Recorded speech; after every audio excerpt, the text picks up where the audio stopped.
बाकीचे कोल्हे कुत्रे जरा जास्त काव काव टाव टाव करायला लागलेले होते. लोकांना माहिती आहे वाघ हा वाघच असतो, पण ज्यावेळेस वाघ जखमी होतो.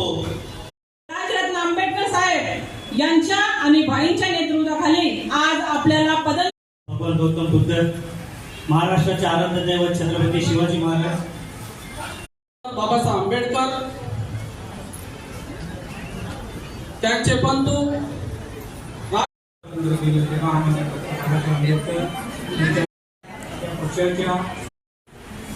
डॉक्टर बाबासाहेब, जय भीम. डॉक्टर बाबासाहेब आंबेडकरांचा, डॉक्टर बाबासाहेब आंबेडकरांचा. राजरत्न साहेब आगे बढ़ो.